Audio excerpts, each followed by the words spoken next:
Chers amis internautes, bonsoir et bienvenue dans votre émission Wax Sa Xalaat. Notre sujet lamb aujourd'hui, li ko waral mooy appel yeeg commentaires yi nga xam te gis nañ ko toutes ces personnes yi nga xam te ñoom ñoo woote pour ñu wax ci situation Luc Nicolaï looloo tax tey ñu daal di indi Wax Sa Xalaat jagleel ko ki nga xam te moo di Luc Nicolaï promoteur bi nga xamante jamono gi il se trouve en prison tey moom la ñuy waxtaanee Elamine Diop ci biir Wax Sa Xalaat bi. Absolument moom la ñuy waxtaanee di nuyu internaute du Wii Sport yi di leen wax ne que tey c'est un plateau spécial Luc Nicolaï. Donc bi nga xamante ne nii teg nañ yoon teg na ko loxo et que monde de la lutte ñu ngi koy jooy di ko naqarlu. Donc absence am feeñ ci làmb ji ñu nekk mu bëri ay nit yoo xamante ne nii woote nañu sax d'ailleurs ci émission bi. pour naqarlu li nga xamante ne nii moom mooy détention wu Luc Nicolaï am ñoo xamante ne nii ci ay commentaires par rapport ak article yi ñu ci jot a def aussi wane nañu seen mécontentement tey jii nii loolu moo tax ñu def benn plateau spécial pour non seulement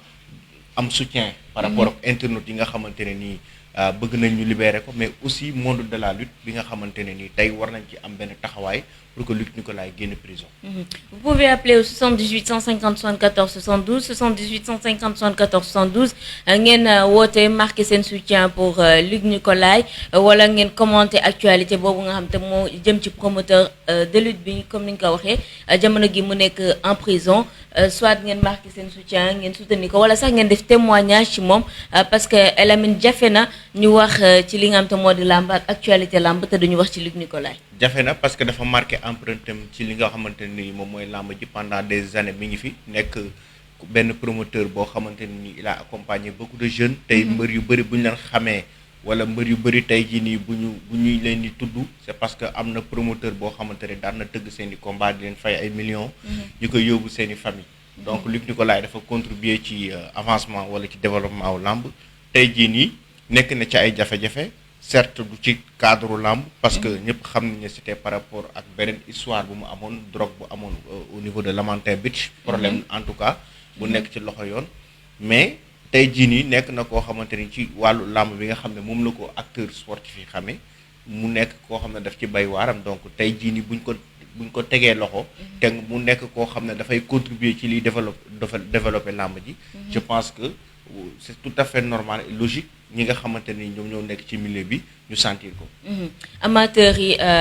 jooy nañ absence ki nga xamante moo di Luc Nicolaï ci arène bi lutteurs yi itam seen bopp jooy nañ ko daanaka sax moom mi ngi woon ci benn combat boo xamante amateurs yi ñu ngi koy xaar bu baax a baax. mais fu mu ne nii mbir yi dafa daal di tàggatee mi ci boobule combat ndax Luc Nicolaï mi nga xamante jamono gii dañ ko nëbb jant bi. absolument combat mi. Modou Lo ak ki nga xamante ni moom mooy Eumeu Sène. excuse-moi waaw Ama Baldé combat boobu noonu la ficelé avant juste ñu koy teg loxo te combat boobu noonu pratiquement mën naa ne amoon na accordu ñaari parties yi. et que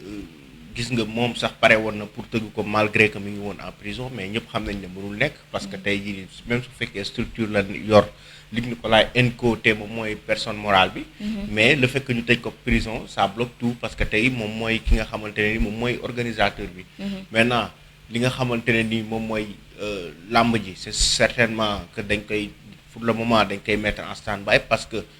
Modou Lo moom nee na du bëre tant que Luc Nicolaï génnul prison donc loolu kay wax ji leer na ça veut dire que ñoom am na benn soutien boo xam ne ñu ngi koy amal promoteur bi. saa yu ñu waxee làmb xel dafay dem ci promoteur yu bëri comme ni ñu koy waxee Gaston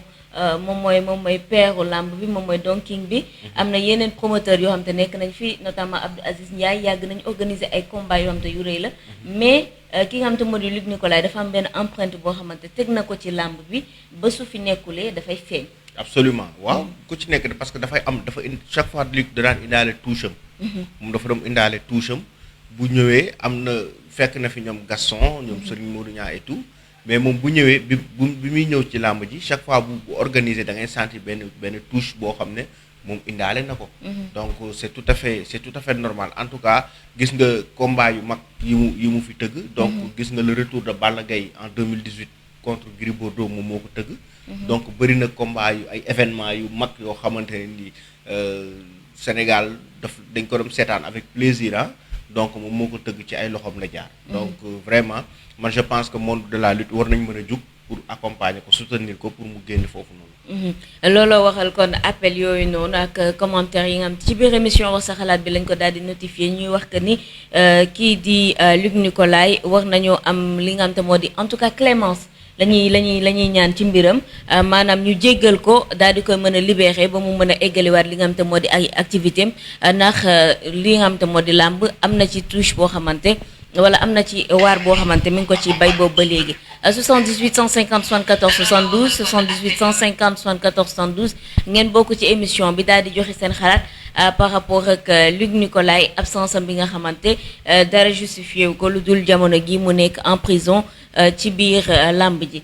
tey crise bi am na daanaka ci biir làmb ji tout le temps dañ koy wax CNG am na ci wàll mbër yi am nañ ci wàll ndax nee nañ seen cachet war nañ ko wàññi et tout mais tey li nga xam te moo di combat Ama Baldé ak Modou Lo combat boobu noonu bis bu eggul dina am porte boo xamante daf koy fermer ci biir saison bi. absolument combat Ama Baldé Modou Lo moo nekkoon combat boo xam ne mën nañ ne dafa waroon relancer làmb ji.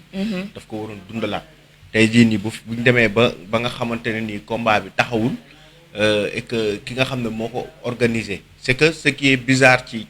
affaire bi. mooy le fait que combat bi taxaw automatiquement ñu nit dellu prison. d'accord dina ñëw ci explication boobu allo.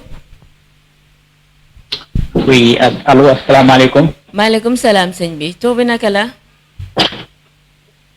waa Ndiaga Diop depuis Italie man maa fi woote démb rek. dëgg la Ndiaga yaa ngi ci biir émission bi bienvenue. yéen yaakaar naa démb li ma doon waxtaanee tey moom ngeen teg ci taabal ji de muy Luc Nicolaï. waaw gis nga démb moom macha allah da ngeen ñoo touché. waaw comme li ma la ko waxee rek mais comme ni ngeen ko waxee rek xam nga tamit mbooloo mooy doole man vraiment gisuma tamit taxawaayu CNC wala membre de l'équipe vraiment war nañoo génn daal xam nga ñëpp xam ne tamit kiñ laal ci làmb ji la bokk man gisuma taxawaay boobu daal vraiment parce que tamit mbooloo mooy doole gis nañ tamit maa ngi jégalu sax si ni ma koy tuddee gis nga tamit Taïb Socé xëy na bi mu fi amee ay jafe-jafe gis nga mbooloo booy xool moo ko génnee kon tamit comment kii ci làmb la bokk te tamit def na lu ne ci làmb vraiment tamit man amoon naa gis-gisu xam nga làmb soutenir ko bañ xam ne kii ñu laal kat ci làmb la bokk mais man wax dëgg yàlla gisuma taxawaay boobu te dafa jot te parce que Luc Nicolaï dafa bokk ci làmb ji lu ne def na ko ci làmb vraiment takkusaan bu ne tëgg na ko fi te et puis day koo xam ne kii ne bu manqué ci làmb day feeñ ñëpp xam nañ ne jamono ji manqué na ci trop si làmb dëgg la kon dafa jot muy promoteur muy amateur muy lutteur ñëpp booloo xam nga nekk ci ginnaawam apporter que soutien bu am doole boo xam ne bii ne kii ñu laal xam nañ ne bu bokk la ci làmb daal te man taxawaay boobu man yaakaar naa des na daal vraiment dëgg la di rafetlu tamit débat bi bu baax a baax di leen jaajëfal daal di leen wax ne daal am na solo trop mais daal na soutien bi am doole daal ñu xam ne li ci làmb ji la bokk daal d'accord incha allah waaw di leen jaajëfal bu baax nañ jaajëf Ndiaga ñu waay tali mi ngi noonu nee na absence soutien bi nga xamante ne meeku nañ ko ci axlu làmb bi jëm ci Luc Nicolaï ñu enchaîner ak beneen jël ko allo allo oui waaw salaamaaleykum maaleykum salaam allo ziar naa leen ñu ngi delloo ziar bu baax allo waaw da ngay dégloo ak sa téléphone tur wi naka la ak fan ngay wootee waaw ma koy laaj rek allo allo waaw sëñ bi tur wi naka la ak fan ngay wootee da ngay dégloo ak sa téléphone waaw dama ko laa dégg dama koy laaj quoi d'accord waaw est-ce que mën nga dégloo ak sa téléphone comme ça ñu gën la dégg waaw maa leen dégg rek man waaw d'accord yaa ngi ci biir émission wax sa xalaat ñu ngi waxtaanee li nga xamante ne nii moom mooy kaaw Luc Nicolaï ak soutien bi waa làmb war a am pour mu génn foofu mooy prison waaw léegi loolu waa làmb war ñu war a jóg jàppale ko xam nga su affaire bi mën a ñëw neexaat comme jàppale ñëwaat na waaw d'accord jaajëf da boo war jox waaw bu ko ah du ma ne waaw ñu boo war a jox xeexal ko waa làmb ñëpp ak ñu dul waa làmb Sénégal ñëpp ko wax ndax defoon na Sénégal lu tax ñu war koo xeexal d'accord jaajëf déggante bi xawul neex ak internet boobu ñu xaar keneen mu daal di dugg si en tout cas moom it lii ki génn wax Ndiaga moom la wax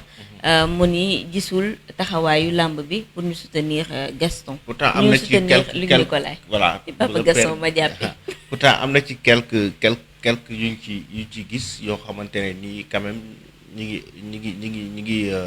ngi xeex wala ñi ngi def ay effort pour que lu nekk génn foofu ku mel ni Malick Thiandoum Bekaay Mbaye on a vu Moustapha Gueye ak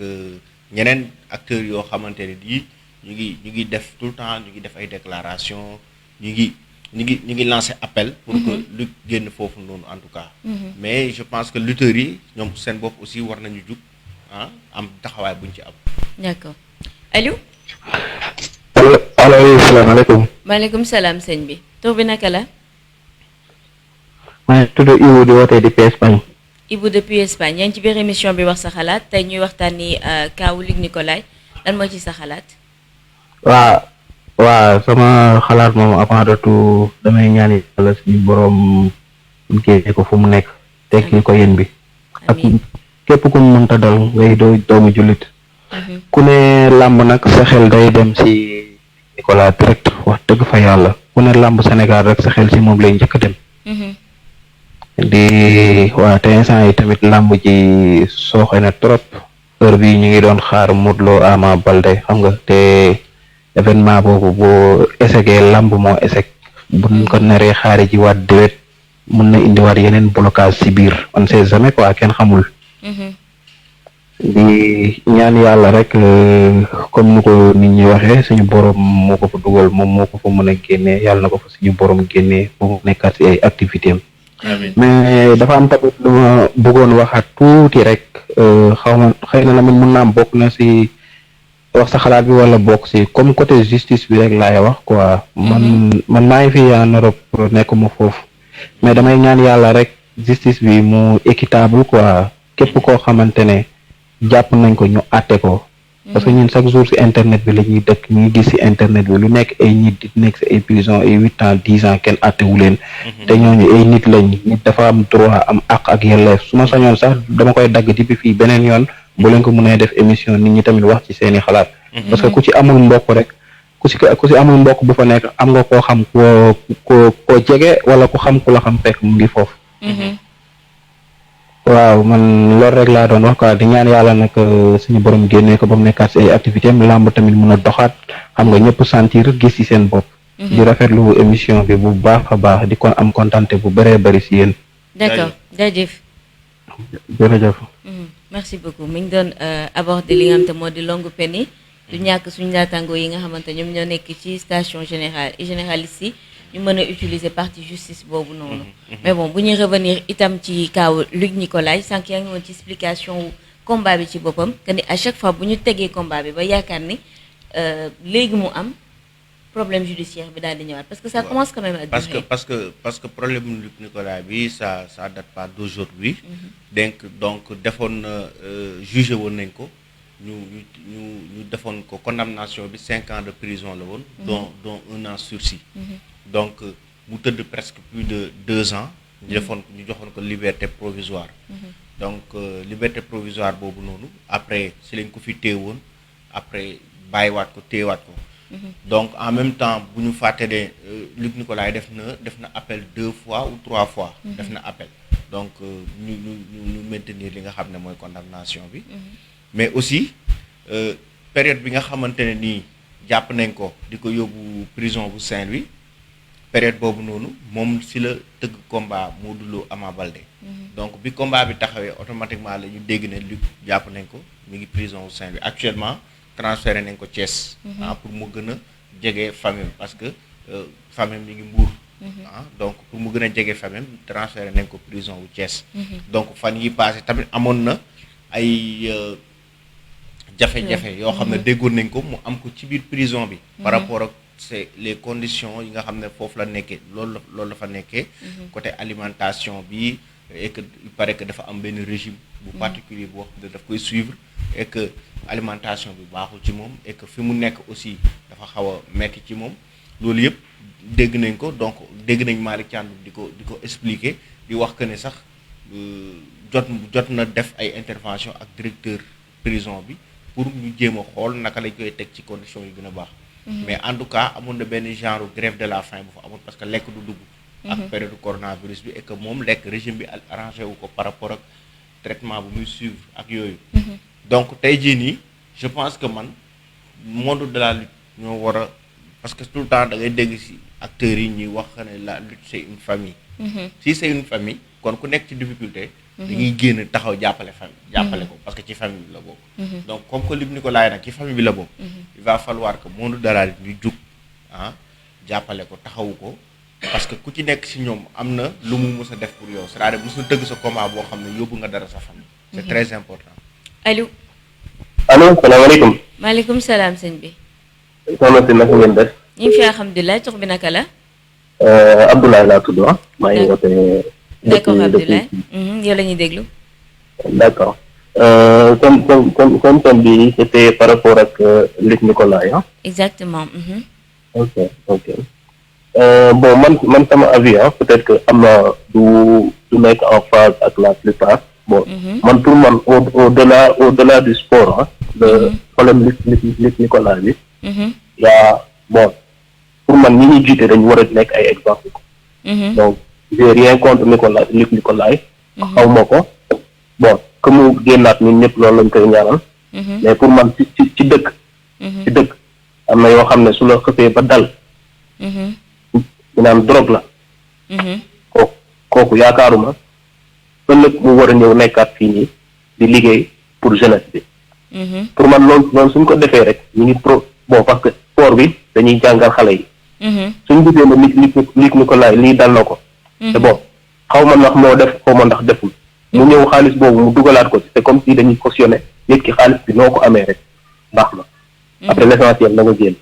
je donne l'exemple tamit comme kaw Bougazelli tey tamit mënoon nañ def su génnee mën na ñëw nekk promoteur kooku genre pour man genre truc yooyu noonu waratuñu am droit di participer ci vie active. mais sëñ bi qu'est-ce qui prouve que Luc Nicolaï dafa est-ce que y a quelque chose qui te prouve que Luc Nicolaï moo tax ma ne point boobu je maîtrise pas je dis pas je sais pas ndax def na ou def mais su nekkee ni c'est lui qui est coupable parce que trafic de drogue sëñ bi dafa grave lii ça c'est en dehors du sport ça dépasse le cadre du sport. Trafic de drogue blanchiment loolu c'est des choses déjà yaa ngi juum déjà ci mbir bi c'est pas trafic de drogue jàppee wuñ ko ngir trafic de drogue. déjà waaw d'accord peut-être que je me trompe sur tout ça sur ça mais su nekkee blanchiment ou bien trafic de drogue. blanchiment aussi. waaw du blanchiment loolu la nit. du blanchiment du trafic de drogue pour leeral. li nga ko jàppee c'était par rapport ak benn problème boo xam ne daf ko amoon ak ñeneen mu amoon benn règlement de compte mu amoon lu mu fa déposé woon. mu amoon ñu déposé woon drogue mais man déggoon naa ci ay affaire de drogue de. waaw déglu rek ma expliquer la man ñu leer ñun ay taskatu xibaar lañ ñun dañuy gëstu mu am ñu déposé drogue bi foofu noonu wax que ne Luc Nicolaï moo leen yónnee parce que c'était un règlement de compte ak moom ak borom hôtel bi est-ce que comprendre nga affaire de règlement de compte la woon mais pas drogue bu mu doon jaay wala blanchiment d'argent. non je maîtrise pas moo tax ma ne je prends des pincettes ci li may wax je sais pas ndax moo def ou deful dama ne su nekkee ne loolu am na yenn yoo xam ne su la fësee ba dal ci kii pour man bon li exemple bi may jël mooy comme souvent dama koy joxe samay xarit mooy kaawu DSK bon je suppose que ñu yow xam nga ko ak ñeneen ñu DSK c'est un éminent économiste en France mais gis nga kooku benn cas de kii viol lañ ko kii écarté nañ ko il est très brillant koo xam ne demoon nga bay nekk président de la République en France gars yi écarté ko ndax benn viol mais ñun suñu dëkk bi da ngay def leen grave bon exemple Luc Nicolaï bi benn la parmi d'autres da ngay def leen mais c'est comme si après loolu soo ci génnee dara nekkatu ci garaawul mu ñëw ñun daal lamb moo ñu intéressé lamb lañ na xool pour man loolu du exemple par rapport bon j'ai rien contre Luc Nicolaï là je maîtrise pas bien le dossier mais pour man yenn problème yi soo ko amee ba après nag justice juge le coupable pour man yenn niveau de responsabilité yi mais tout en sachant que l'erreur est humaine aussi et humaine tout à fait mais nag sëñ bi am na erreur yoo xam ne soo ko defee après nag da ngay assumer ne yow lii yaa ko def après nag nga xam fi nga mais pour man waratoo nekk au devant de la scène nekk di financer des jeunes yoo xam ne après tu es un exemple man su ëllëgee tamit suñu ma jàppee may jaay benn corps lay yamba dañ may bàyyi waat après ma commencé waat nekkaat ci koñ mais normalement nit ki man su ma nekkoon sama koñ di jaay corps lay yamba suñu ma jàppaatoon normalement. D'accord léegi sëñ bi déglu ñu attentivement c'est-à-dire que bi ñuy indi thème bii nii c'était pour marquer suñu soutien à tous ces internautes yi nga xamante dañ ni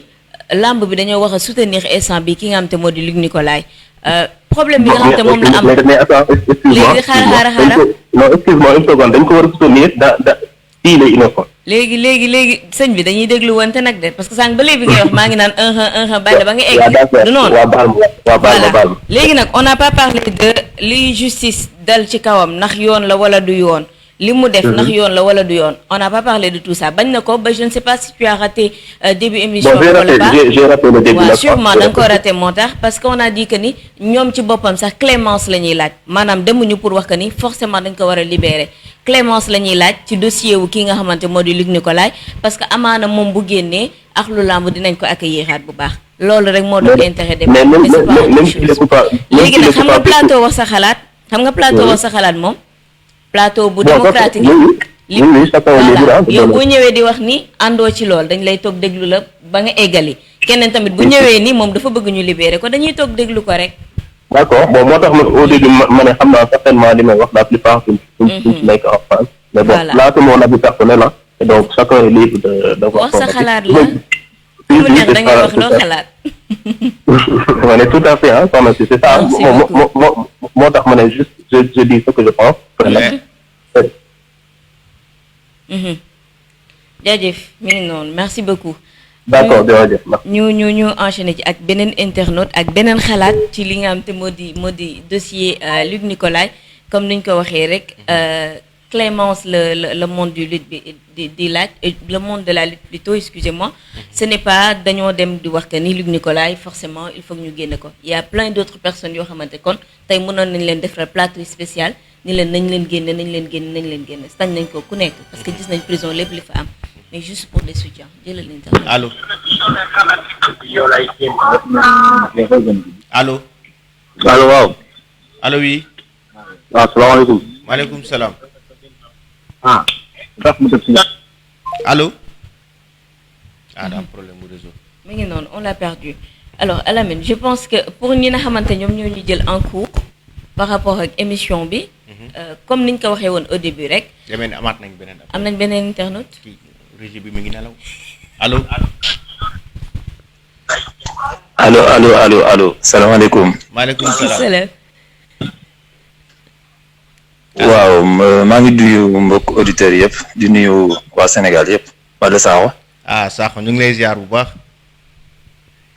di nuyu ñëpp daal di xaar mbokk auditeurs yi tam ñu gën a participer ci émission bi mais li tax ma teel a dugg sax waaw mooy ki fa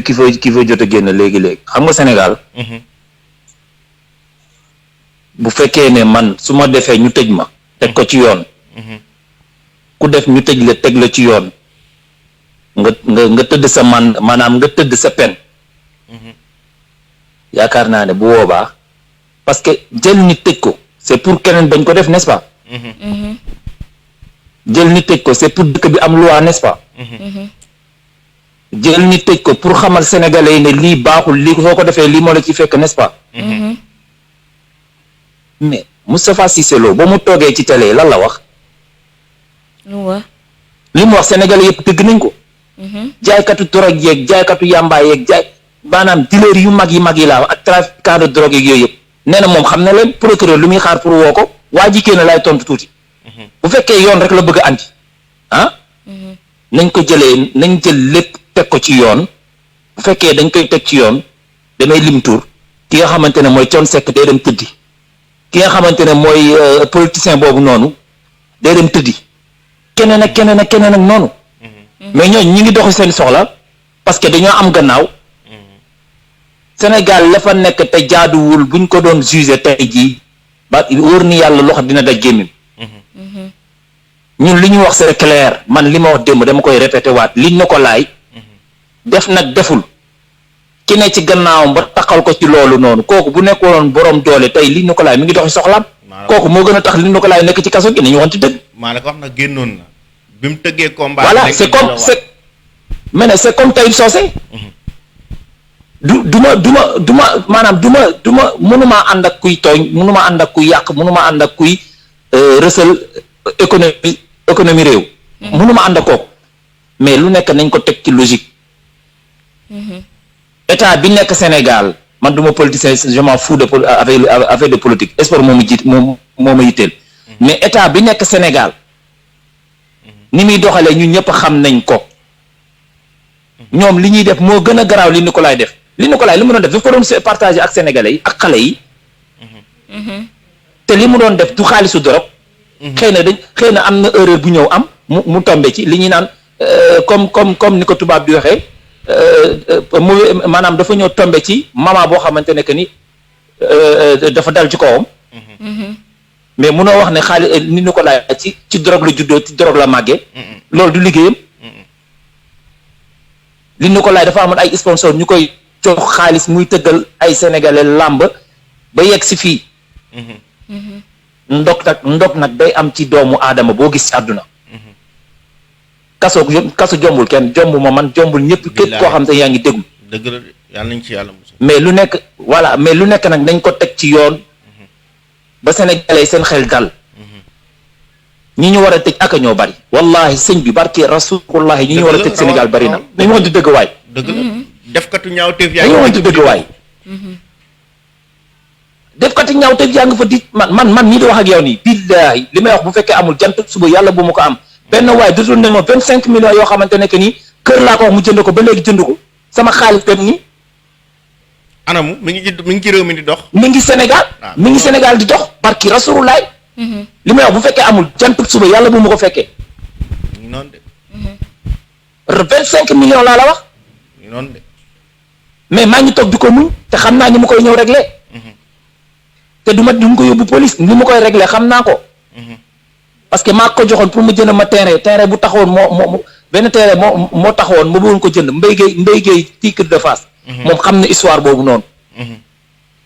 moom xam na li may bu fekkee mi ngi déglu xam na histoire boobu noonu ki ñu waroon a jaay terrain moom moo nekkoon chef de quartier boobu noonu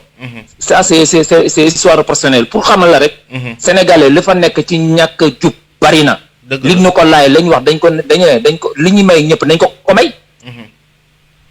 li ñu may ñëpp dañ ko may ki ñu bàyyi barki de mondial li mu doon def moo gën a garaaw nañu woon di dëgg waay trafiquant de drogue ak blanchiment d'argent ba moo gën a garaaw may ko liberté provisoire flagrant délit lañ ko merci et puis li gën a garaaw Guinée lan moo tax Guinée ba léegi mënuñu développer est-ce que xam nga ne Guinée ba ñuy jël seen indépendance ba ñuy foqati ba ñuy xeex ak kii nu mu tudd français yi fii lan lañ def dañoo jël ay faux billets dugal ko ci dëkk boobu noonu moo tax dëkk boobu ba léegi seen xaalis baaxul maanaam xaalis bu setul baaxul ci réew day daanal économie réew yow kii ñu jàppale loxo ci poste ba muy corrompre ay gendarme Sénégal yëpp teg ci bëtam tëddu fa sax 6 mois jugé guñu ko defuñu ko nga def ko liberté provisoire liberté xaw ma lan liberté boo xamante ne que ni boo xasee ba génn dootul duggaat kaso et cetera lakk jeexul lu toll noonu ci biir Sénégal nañu wonte dëgg te yàlla tax li ni ko laay dañ ko war a bàyyi par A ou B ñii toog nag di wax naan ay waxu bu fekkee moo def ak yooyu yow miy toog am looloo amel Sénégal tey buñ la ko toppoon tey tëj la loolu mooy problème Sénégal maa ngi jégalu nag ci yàgg bi ma yàgg ci ligne mais li ñu ko laaj dañ ko war a bàyyi par A ou B ñi def Sénégal te ñaawteef bari nañ wallahi lazim sama xol laay waxee quoi parce que lii dafa ma metti trop dëgg la dafa ma metti trop barki rasulullah dafa mel ni que amul papa yaay amul papa foofu amul yaay amul mbokk pourquoi est-ce que du ñu nekk ci làmb ji ñoom ñoo war a jug surtout mbër yi jéem a ñooñu ñëpp dañoo wër état bi ñooñu ñëpp ci état bi la li ñu ko laaj bu génnee nag bu yóbboon na xam boppam bu yóbboon na xam boppam parce que ñi ci ëpp ñi ngi wër état bi am na benn journaliste bi nekkoon RTS xaw ma 2S la nekk tey ji kooku bu demoon togg wax ak Macky Sall tey ñu bàyyi li ñu ko laaj parce que moom ci géwélu Macky Sall yi la bokk. ak ñeneen du lakk jeexalu lépp boo waxee ñu naan justice bi dafa liberté justice ban justice moo liberté. d'accord Macky Sall moo ne ci gannaaw lii yëpp nañu bàyyi waaju jaay nañu bàyyi ngaayam bi ngir yàlla. Sakho dinañ jéem a entrer en contact ak yenn ci ay mbër comme ça ñoom ñu mën a wax ci situation bi comme ça yow bu ci kanamee nga mën a ñëwaat balay fin wu émission bi fu mu ne nii da ngaa tàng. incha allah merci waay. non métti na trop quoi dafa mel ni que sama bopp lañ ma ko def quoi. j'aime pas les injustices. c'est pas bon. incha allah d'accord du ñàkk ci balay émission bi di jeex mu duggaat Sakho en attendant Alamine. ñu jéem a am yenn ci ay mbër yoo xamante ki nga xamante ne nii mooy Baye Mandione comme ça bu fekkee mën na réagir ci li nga xamante ne nii moom mooy problème mu Luc Nicolaï bi. ak li nga xamante ne nii moom mooy thème bi pour que vraiment ñaan pour ñu libérer ko parce que làmb ji soxla nañ ko loolu. mooy mot bi sax bi nga xam ne moom la ñuy utiliser mooy ñaan. ngir ñu bàyyi ko comme ni li Sakho wax na baat bu am solo yi nga xam ne ñu ngi koy may ñeneen ñi ñu may ko moom tamit ngir mu mën a delluwaat biir këram delluwaat ci ay activité am loo xamante mën na nekk la parce que yaakaar naa ni tey jii nii bu ku mu dal sa mbokk am nga sañ-sañu ñaanal ko mu génn donc làmb itam mën nañ koo ñaanal pour mu génn. allo. allo oui. salaamaaleykum. waaleykum salaam. ça c'est le grand champion. ñoo lay ziar bu baax a baax. ñu ngi delloo ziar Baye yaa ngi si jàmm. ñu ngi sant yàlla bu baax naka jaboot baa ngi si jàmm rek. ñu ngi si jàmm bu baax alhamdulilah. dëgg la soo. sa alhamdulilah yaa ngi en direct si biir émission wax sa xalaat ñuy waxtaanee thème bi nga xamante ne nii moom mooy Luc Nicolaï bi nga xamante ne yoon da koo teg loxo. et que waaw monde de la lutte bi yëpp tey jii nii làmb ji. ñëpp dañu sentir li nga xamante ne mooy absence Luc Nicolaï parce que heure bi daana fekk muy taxawal ay combat vraiment di dimbali jeunes yi ñun suñu taxawaay mooy tey ñu fas yéene ñaan bu fekkee mën nañu libérer Luc Nicolaï ñu libérer ko parce que làmb ji def ko soxla moo taxoon ñu loola yow mi nga xam ne acteur nga te yàgg na tëgg say combat yi te du ñàkk am nga loo sekk ak moom lu bari sax lu bëree bëri. waaw damay sant yàlla rek di julli ci Seydina Mohamed di gërëm sama ñaari waajur di leen ñaan yàlla sama borom fan nekkee leen suñu jógee. amiin yàlla na yàlla sama borom dëkk saa ci nekkee mboolem julli ci nekkee ñu ngi fi am yëpp. amiin Sénégal yàlla wàcc fi jàmm wàcc fi salaam wàccal ko fi kilifa diine yi kilifa aada yi ñëpp feebar bon mi ne ci dëkk bi. yàlla na ko fi yàlla sama borom jëlee ci àdduna bi ci barke Seydina Mohamed. amiin yaa rabbi. vraiment nag boo ma laajee si Luc Nicolaï dama ci sawar a wax. ndax sama combat bu soka Mbour Luc Nicolaï moo ko tëggoon. sama combat ak Modou Lo Luc Nicolaï moom moo ko tëggoon. xam nga. muy promoteur boo xamante ni dafa investir xaalisam. waroon kay amee si njabootam ak ay mbokkam mu jël ko di ko delluwaat ci askanu Sénégal. kon nag dama yaakaar ni président Macky Sall maa ngi koy nuyu bu amee occasion yaa ngi dégg am doomu réewam. kilifa boo xamante ni dafa liggéey xaalisam mu lew ko muy Luc Nicolaï. mu jëlaat xaalis boobu noonu di ko dugalaat ci askanu Sénégal. kon nag kooku man li ma gëm mooy place am du koso. dëgg la. waaw mais ndog-ndog nag ku nekk lay dal. wallahi Seydina Mohamed mi tax yàlla bind ni moom moo defoon ay jafe-jafe. kon nag ñun ñi nga xamante ne nag ñoo yëngu ci wàllu làmb ji. xam nga Luc Nicolaï kenn ku nekk mi man ak sama morom mbir yëpp a ci bokkam kenn ku ne defal na teranga. wallahi muy nit koo xamante ni li muy fay bëri daf leen koy yéene ci biir xolam. dëgg la. boo xoolee émission yi bëri yu ma def du ma def émission te ñaanuma pour ñu bàyyi Luc Nicolaï. dama wax ni tey joueurs yi bu benn joueur boo amee problème mbokki joueurs yi yëpp ay génn. dëgg la. yaa ngi dégg waykat yi benn musicien boo amee problème musicien yëpp ay génn. kon nag man si sama kàddu si kàddu yu bëri Sénégal yëpp man nga xamante ni man maa ci gën a suufee di seen taalibe xam nga. maay yettee di sama ay kàddu di ñaan président Macky Sall mu dugal ci dossier Luc Nicolaï bi loxoom. billahi wallahi taala yàlla ma ti bu dee sa bàmmeel président Macky Sall bi dugoon loxoom tey bi subaa Luc Nicolaï ñu gis njabootam. dëgg la. ndax yàlla suñu borom ci pouvoir moom yàlla si borom ci nguuram ci la génne ay nguur jox ko doomu aadama yi mooy président yi ngay dégg ak xalifa général yi ngir yàlla suñu borom moo wekki sa nguuram jox leen ci. kon nag président Macky Sall rek moom solution bi instant bi ñun ñu ngi koy ñaan ñun monde lit ñun ñëpp tout di ko ñaan ngir yàlla yoonte bi dossier Luc Nicolaï bi rek dugal loxoom bàyyi Luc Nicolaï ñibbi sa këram. ndax boo xoolee mu ngi taxal combat bu mag ak lamb fi mu toll yi nga xamante ni mos ni ñaan lamb gi dafa dee lamb gi dafa tar loolu ñu koy wax instant bii nii. xam nga mu taxal champion bu mag muy Modou Lo. taxal champion bu mag muy Ama Baldé. dëgg la. muy combat boo xamante ni Sénégal gi ñun ñoo koy xaar xam nga yàlla dogal bi mu génnee xaalis jox mbëri mënul sax daanaka semaine ñu def yóbbu ko ci côté ba xam nga muy loo xamante ni képp kuy mbër ku nekk rek métti na la wallaahi ndax Modou Lo avance boobu muy jot bu demee ba këram yaa ngi dégg ci moom rek moo koy lekk li ci dimbali néew doole te le Sénégal Ama Baldé avance boobu muy jot bu demee ba këram war a koy ci dimbali néew doole ndax le Sénégal la xam nga kon nag man moo sonal ma wax dëgg yàlla moom Sénégal yëpp taxaw si ñaan ndax ak ndey amul lu ñaan waaw ndax bu na amoon pouvoir muy génne li ñu ko laaj ci côté ba billaahi wallaahi taala dafa fi nam xam nga mais comme nag ñun ay jullit lañ te seen Mohamed nee na jullit ñaan mooy ngànnaayam ñu daal ñu ngi ñaan président Macky Sall ak ñi nga xamante ni moom la li ñu ko laaj seexal dossier yi yëpp tout ñu gas ba daal di koy sol bàyyi li ñu ko laaj ji buwaat si njabootam wallahi man li ñu ko laaj en tout cas de côté du place am de wallahi ndax am na ay Sénégalais yu ne fii juddoo Sénégal marqué amul benn njëriñ dëkk bi yaa ngi dégg te ñu ngi am seen liberté def ku leen neex di dox seen soxla kon nag waaw dox seen soxla ñu leen neexee te li ñu ko laaj dafa day foo xam dafa amoon njëriñ Sénégal fii waaw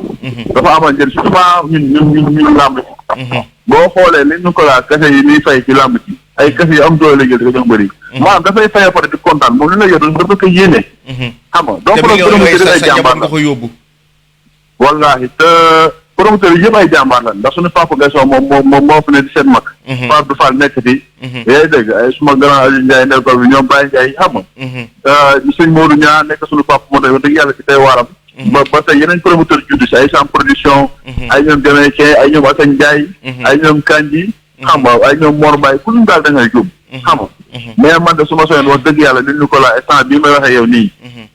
bu laajee sax ñun bëri ñun ñëpp ñu dajaloo daal di génn régler benn audience pour président Macky Sall toog ak moom audience boo xam spécial affaire bi li ñu ko laaj kese lañ fay wax ku nekk dem audience boo xam mën naa ba sa 10 minutes ñu wax président Macky Sall suñu doléance si suñu diggante ñun ak suñu kilifa gi nga xamante ni mën nañu ko laaj ñu téye ci côté boobu ba léegi ak instant bi lamb ni mu sooxee xam nga ñu koo xamante ni moom ab génnaam avantage la tey ci sport xam nga ma wax leen encore ministre Matar Ba wax dëgg yàlla ñëpp dañ donc ministre sport la mais ñu bari dañ cee féetalee lamb ji ndax jàmbaar gi muy def ci jàppale lamb xam nga moom tey buñ sonoon encore ginnaaw ba ngi am na foo xamante loxo àgg ko fa moom loxo àgg na fa moom saa bu gis président Macky Sall daf koy gis moom Matar Ba ñu ngi koy ñaan mu gis président Macky Sall waxtaan ak moom ci affaire li ñu ko laaj ñu bàyyi ko mu ñu biir këram àggali activité mi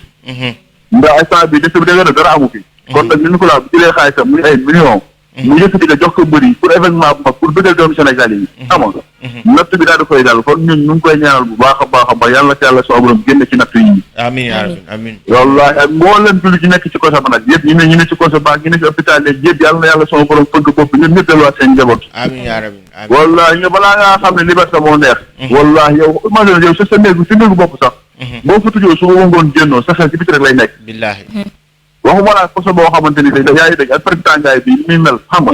nga bàyyi say soxna say doom sa njaboot lépp nga nekk foofu noonu lu gën a metti loolu dafa metti li nga koy dund yow sa njàmbaar mooy tax doo ko wax sax boo génnee xam nga te ni lu ko laa wax dëgg yàlla moom mu sonen moom xam nga ñu bàyyi ko ñu bi këram mu nga dañuy ñaan rek de mooy li ma la expliqué léegi nii wallaahi waaw sénégalais bu amal sénégalais njëriñ na nag wallaahi boo xoolee boo ñuy wax ci nit Nicolas nit ki mu nekkoon digg relation bi mu amoon ak yéen mbër yi lan nga ñu ciy wax man tëgg na sama combat ak Modou Lo lu tëggee sama combat ak Modou Lo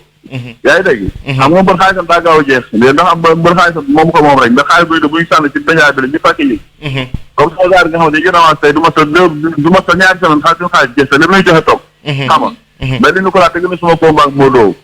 Lo demal ci di jëm si moo woo ma téléphone waaw fay gay ne ci loo ne ñu déggante maag moom par téléphone xam nga mu ne ma boo amee temps jaaral Mbour ma ne ko Mbour mu ne ma jaaral waaw boo ñëwee ba ci station nangam du ma tudd nag plus doon quoi boo ñëwee station nangam boo sefa nga woo ma ñëw ba foofu woo ko mu ñëw ba bu ëgsee li ñu ko laa bi nga ko woowee moom moo doon oto fekk ma ba digg station bi bi ñëwee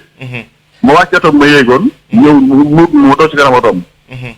ñu yëkkati 500,000 jox ma ko ne ma am boo defee génn xar ndeysaan ma ne ko waaye yow looy def nii mu ne moom mu ne tey ñoo for waay ñoo for boo defee génn xar fii affaire yooyu quoi ndeysaan maa moom toogul sax lu ma 2 minutes nga xam ni kooku dafa am yërmande ndeysaan yaa ngi dégg te sunu grand am na sunu grand Xaadim Ndiaye. yaa ngi dégg. yàlla na ko yàlla defal gudd fan ak wér-gu-yaram te amu ko sama njabootam ci bés Seydina Mohamed. amiin yaa rabbi. xam nga toog naa tamit mu gërëm li Nicolas ci xaalis boo xamante ni tey moom li Nicolas joxoon na ko. mu jàppee ko bor xam nga loolu. nee na bi mu jëlee xaalis bi nag dem na pour war kaa jox ni Nicolas li Nicolas ne ko jëloo may la. waaw mais kon li Nicolas moom kenn gënu ko baax ko dama ñëw yàlla suñu borom tey jii après feebar. waaw. wallaahi. ndeysaan xam nga dafa jël avance ni Nicolas ba pare daal di feebar. ndeysaan xam nga am na promoteur yoo xam bu doon ñoom bari ko da ngay fay. da nga koy fay mais li Nicolas daf ko baal ci xol bu sedd bu nekk jëlee suma frère nga. ndeysaan xam nga. ndeysaan imagine loolu Xaadim Njaay boo loolu man sama day daw sax dafay gërëm ni Nicolas boo xoolee nga xam ne ci xol lay waxee. billaahi kon nag li Nicolas yàlla na ci yàlla sama borom aar ci barki Seydina Mohamed. amiin yaa rabbi yàlla sàmm ko bu baax a baax a baax. amiin teggil ko jafe-jafe ak gàllankoor yëpp wallaahi. amiin tey ku xool su ñun. ñun ñi nga xamante ni ñooy xam Seydina Mohamed. nga xool kii tax yàlla bind ñu muy Seydina Mohamed jafe-jafe ak gàllankoor yi ko daloon yëpp. kon nag lépp loo xam dal na doomu aadama bi da ngaa war a sant yàlla suñu borom. billaahi ndax Seydina Mohamed moo ñu gën fuuf. sallallahu te borom fu ne nattu bu nekk yàlla suñu borom teg na ko. xam nga te yàlla bu ko neexoon daan ne mu ne kii man maa ko bind moo leen gën du ko teg benn nattu. mais yàlla suñu borom ne ci bëgg lay teg ay nattu. xam nga dëgg la te liñ ma ko laa wax dëgg yàlla gentleman la xam nga nit ku baax la wallaahi te man niñ Cheikh man teranga Cheikh Xaadim Njaay teranga loolu la Cheikh nag mbëri Sénégal yëpp nag dëgg la donc nag mën nga jël dugal ma ci émission man may wax ci moom mais xam naa ni gars yi sax yeneen mbëri yëpp ngay wax li nga xam ci li nga xam ci leen Nicolas xaaj ba sa taamu gën xam naa ni xamu ko dëgg la wallaahi dëgg la mbëri yëpp mais kontaan naa trop wallaahi mais man instant bi moom wax dëgg yàlla moom li ma wax moo ci am rek mais gars yi def oote ñu nan mu dajaloo rek la audience jaarale ko ci Matar ba Matar ba yóbbu ñu ci président Macky Sall ñu toog ak moom ci palais ba bu demee wax suñuy bëgg-bëgg benn bëgg-bëgg lay doon amul ay leneen ndax liñ bëggoon defal nañu ko mais instant defal nañu ko kon amatul lu ñuy proposé président ndax liñ bëggoon defal nañu instant naay jox ko xam nga instant bi nag lenn rek moo ci kanam dafay dégg sama mbokk promoteur yi wax naan dafa seer comme maanaam sat yi leen di fayloo balaa lamba am day seer te mosoon encore ci côté boobu noonu ñu wàññi suñu mbokk promoteur yi ndax lamba gi la meloon bu njëkk ak instant bi bokkatul boo xoolee promotion li sponsor yi am doole yi fi nekkoon yëpp tout genn wàll yëpp dañoo retiré wu ci lamb ji genn wàll yëpp kon nag instant bi képp kuy tëgg lamb nag buñ ci boolee stat bi stade ba yëpp xam nga ak ni nga war a fay bëri yëpp boo xefee doo ci génn dëgg la man nag su ma soyoon nag comme te defal nañu teranga boobu noonu yàlla na ko yàlla sama borom fay amiin amiin ndax alalu jàmbur boo si nekkee 100 francs yàlla na ko yàlla mu yokku ndax ba mu tey liggéey fekkoo ko xam nga kon nag benn doléance la am ni bu demee ba sama président Macky Sall mooy li ñu ko laa dañ ko bàyyi mu ñu dëkkëram benn baat boobu kese moom moo ñu yóbbu ci moom kese amul leneen lu ñu koy proposé nag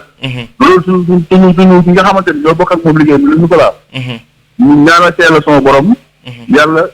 ñu ñaan yàlla suñu borom da yàlla rek mënul jégg yàlla ci ngeen yàlla suñu borom mooy jéggale nga tooñ ko tooñ yi métti yàlla jéggale waxuma la nag yow doomu aadama yi xam yàlla moo la sàkk absolument te nag boo dul jéggale yàlla suñu jéggal dëgg la te ñun ñii kenn ku ci ne am na ci rëcc kenn ku nekk am na ay erreur yoo xam bu la ko yàlla toppee léegi boo dee safara nga jëm te dañu ñu jàpp suñuy xol ni ñun duñ deewee yàlla suñu jéggal suñuy bàkkaar sabal ñu àjjana kon nag ñun doomu aadama yi ne ci àdduna dund nag dañuy jéggalante suñuy bàkkaar di jéggalante suñuy tooñ man su ma la tooñee yaa ngi dégg de mais nga xool ci Seydina Mohamed dañ ci daan tooñ def ko lu métti mu jéggale kon nag président Macky Sall ñu ngi koy ñaan ñëpp am monde lamb yëpp ñu ngi koy ñaan sportif laay wax sport yëpp ñu ñaan ñu ñaan ci président Macky Sall mu dugal loxoom ci dossier li ñu ko laal bi ñu bàyyi ko ñu ci këram wallahi incha allah en tout cas kontaan nañ ci yow lool Baye Mandione yow it ngay nit ku baax di sama waay ah dëggal ngay borom baax disponible ba pare encore nga may ma benn message ma lancé rek kañ lañ lay seet si nag non bu leen neexee man am benn problème man dem ko fenn man entraînement spécial man du ma génn sax lu bëri xam nga dinañ ñëw ñu wax encore suñu mbokki mbir yi nga xam dañoo feebar na ci dëkk bi waaw yaa ngi dégg waaw nit ñi di leen ñaanal ay cet nan bàyyi loolu waaw ndax ñu mbëri ay doomu aadama lañ comme nit ñi mbër bu ci feebar kenn ku nekk muy man mii di wax ak yow ak kenn ci am kenn ku ne doo dugg ci famille kenn ci juróomi mbokk te aw mbokk moo xam yàlla may nekk alal dëgg la am na loolu yow man am naa sa créance am na ko kon nag mbokk yooyu yi ne ci biir famille yàlla di leen may alal na ñu gëstu seen i mbokk yi ne ci biir famille di leen jàppale am na solo am na xaalis boo xam bu la ko yàlla joxee yow bu fekkee doomu aadama nga nit njaay nga war ngaa xam ne yàlla dafa maa jox mu séddale du pour yow mais suñu mbokki mbir yi nga xam dañoo feebar yàlla na yàlla sama borom defal wér ñu delluwaat seen njaboot ñu ci man tey saa yor Abibulaay tamit dal na ko Abibulaay di Falaye Balde Jules Balde junior waaw xoolal loolu moom it dafa feebar non dégg am na benn sorte ma def semaine passée ni te gars yi ñu ngi koy dégg dugg ci média yi ku nekk di expliqué yaa ngi dégg ma ne man su ma xësee ba tim micro di wax yàlla laa jël teg sama kanam na yàlla sama borom na yàlla dëkk yàlla sama borom nga dégg rek bu si nit me rey garaawul doomu aadama nit la rek yaa ngi dégg nit la quoi ñun ay mbindeef lan rek ay mbindeef lan du ñuy jinne duñu malaaka ay mbindeef kese lan moo tax booy wax na yàlla suñu borom bu yàlla bëggee rek garaawul li ci des moom am ay détails la xam nga dama taxaw carrément ne Jules Balde junior warta feebar ba ñu koy def ci YouTube bi ci internet bi di ko ñaanal ay cet ak jiwóo di ko ci loolu da du yoon yaa ngi dégg te ku xam Jules Balde junior Ama Baldé nañ ko xamal suma rek xam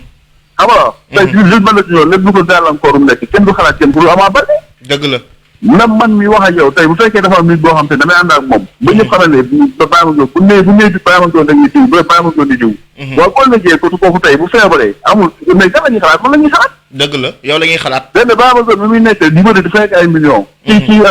feebar na te fu mu dee mu dee fa yaa ngi dégg tey su ma àndee suma xarit su ma génnee su may rey maag moom lay reyandoo bu ñuy xiif ñooy xiifandoo bu ñuy lekk ñooy lekkandoo bu ñuy lekk ñooy lekkandoo kon kooku lépp lu ko dal lu nekk dañ cee war a tax bu mu mët tëj dëgg la da gars yi bàyyi feebaru bëri ñi def ci média yi di wér bëri nañ bàyyi loolu waaw ndax Sénégal damay wax ni ci tool nii xam nga la ma gën a garab Sénégal fii Sénégal yi mënu la faj xam nga lu mën dëj da ngay feebar am ordonnance 1000 francs amoo foofu kenn mënu la kaa jëndal boo deewee tey léegi ñoo ñu ne nag 1 million tegal la ci dëgg la yaa ngi dégg de ay kilifa yëpp gaar seen i kàccaat di joxe ay 500 000 1 million 500 000 nga amaana loolu tey boo ko defoon ci malade bi tey mu wër loolu laa amoon nag ci lu may expliqué quoi xam nga suñu mbokk mbiri taw yàlla na yàlla sama borom defal wér ku ci mel ni sànq jox suñu pap booy bambara yàlla na ko yàlla defal wér amiin Jules Balde junior yàlla na ko yàlla defal wér amiin mu delluwaat ci gi fi dem ñëw ci làmb ji ci barke Seydina Mohamed amiin yaa rabbi amiin waaw bu fekkee nag wax naa loo xam erreur la nag man doomu aadama laa matuma yàlla rek moom moomat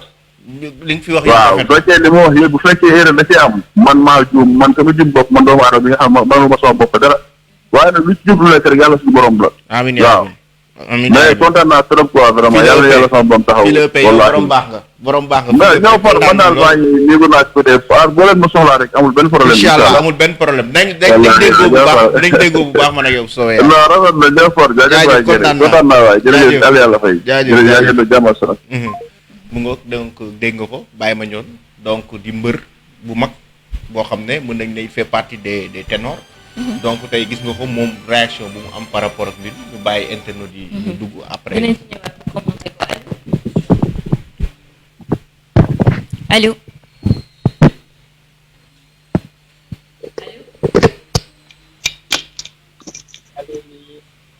allo allo oui oui kooku du sociologue mel ni mi mënuma ñàkk dugg ah waaw faaw nga dugg de est-ce que doo yëkkati baat bi tuuti comme ça ñu déggante baa yaa ngi may dégg bu baax waaw laa mag la dégg bu baax bienvenue ok kon baax na baa yéen a ngi ci jàmm Alamine ci loolu nekk ñu ngi jaar bu baax sociologue ñu sant bu baax jaar naa leen bu wér mais Baye Mandione wax na temps bi yëpp yéen seen temps jot na la noonu la mbir mi seen mbir la ñoom bëri ñoom ñoo ko moom mais boo leen fàttalikoo nag bien avant waxoon naa ci waxu Luc Nicolaï bi quoi moo tax démb revenir à automatique voilà parce que man bokk naa ci ñu njëkk taxaw ma ne affaire mbër yi la quoi buñ ci taxawee suba ne dañ koy génne ñu génne ko quoi incha allah parce que dëkk bi gis nga da ngay xool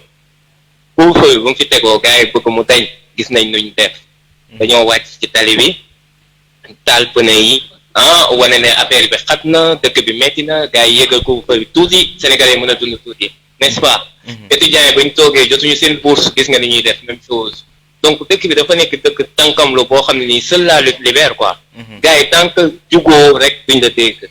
boo toogee di ñax ci suuf duñ la mës a dégg libéré leen Luc Nicolaï di ko wax ci suuf ak ci doxu këñ yeeg ci site internet yeeg nank ci télé yi duñ la mës a dégg ama kañ lañ lay dégg bis bu mbër yëpp jugee defar lu t-shirt libéré Luc Nicolaï voilà wàcc ci tali bi nag fas yéene marche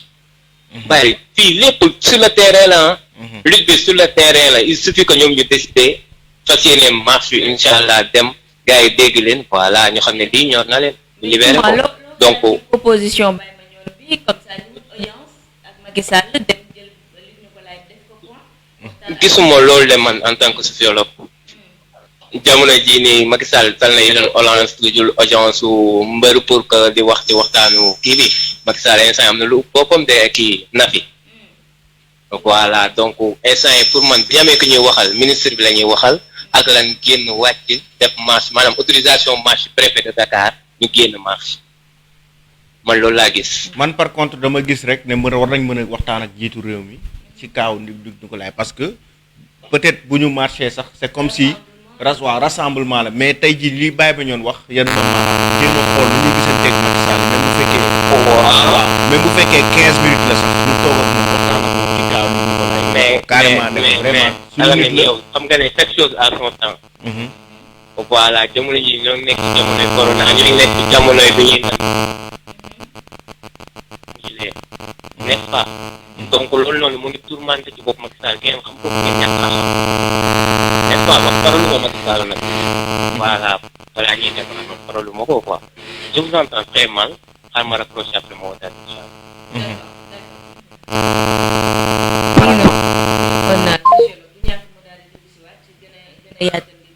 jàpp ci intervention bi nga xam ne bàyyi ma def na ko mooy instant bi l'union fait la force. mbër yëpp dañoo war a dajaloo. def benn say jëm ci ki nga xam ne moo di njiitu réew mi ñaan ko. ngir mu bàyyi Luc Nicolaï. absolument mu dellu si waat ci ay activité am parce que comme ni mu ko waxee rek jamono bi ñaan moo fi des. moo fi des voilà ñu ñaan njiitu réew mi. ñu ñaan njiitu réew mi ngir xam ki nga xam ne moo di Luc Nicolaï ndax mën na bokk ci personne yi nga xam ne dañ koy gracier. ou pas parce que loolu tamit solution mu mën a am. absolument mën na am surtout que mu amal dafa amal njëriñ surtout que mu nekk koo xam ne dafa amal njëriñ làmb ji bu fekkoon Luc Nicolaï li mu yor daf ko yemale ci waa këram sax ñu mën a wax mais daf koo xam ne dafay contribuer ci développement làmb ji ñaata mbër lay jox avance ñu ko yóbbu seen famille. di ci dund. Aliou. on a perdu ñaata mbër lay jox avance ñu ko yóbbu seen famille di ci dund. ñu sentir absence am Luc Nicolaï heure bi daan na fekk plusieurs combats taxaw. yoo xam ne des fois sax da daan wax day délocaliser làmb yi yenn làmb yi ci au niveau des régions. te am na combat yu bëri ci moom ci régions yi la ko tëgg. donc je pense que dafa nekk koo xamante ne nii dafa révolutionner làmb ji ba pare indi touche am ba pare mbër yu bëri tey jii nii bu ñu amee. mën naa wax sax kër wala bu ñu amee tey jii pour teral seen bopp teral seen i njaboot c'est grâce à Luc Nicolaï da fekk mu jël leen di leen tëgg chaque année mu leen di tëgg di leen jox xaalis bu bare. kon tey jii nii je pense que ñoom pour delloo ko njukkal war nañu mën a en retour quand même taxawu ko taxaw bi mooy ñu jug dem seeti les autorités compétentes waxtaan ak ñoom ne leen carrément kii kat suñu nit la dafa am lu mu def ci làmb ji dañu suñu sago dañ koy génne fu mu ne naam sax yoon kenn du xeex ak moom mais ñu dox ci ay jéego. loolu daal am na man daal nekk loo xam ne ñor na ma daal. fu mu ne nii mbir mi moom foog naa ne Alamine tënku na. organisation rek lay laaj. ci côté mbër yi ci boppam. ñu dajaloo ci seen bopp daal di xool nan la ñuy defee ba daal di dem comme ni ko ñëpp seetloo itam. noonu la ko médias yi seetloo tamit am na benn partie boo xam te gis nañ leen tout le temps ñi ngi def ay réactions par rapport ak loolu mais pour man la grande partie mi ngi ci ginnaaw waxagul jëfagul. grande partie boobu nag moom moo war a mën a ñëw fekk si amateurs yi na am te saa su nekk ñoom ñooy wax nañu libéré Luc Nicolaï ba mu ñëw tey ci plateau wax sa xalaat bi mais itam dem fekk ji comme ni nga ko waxee ki nga xam te moo di Malick Thiandoum wala tonton Bekay wala ñi nga xamante moo di tonton Moustapha Gueye ñoom ñëpp ñu dajaloo ak ñoom ngir mën a xool nan la ñuy rencontrer ministre des sports Matar Ba mu wutal leen audience ak ki nga xam te moo di Macky Sall comme ça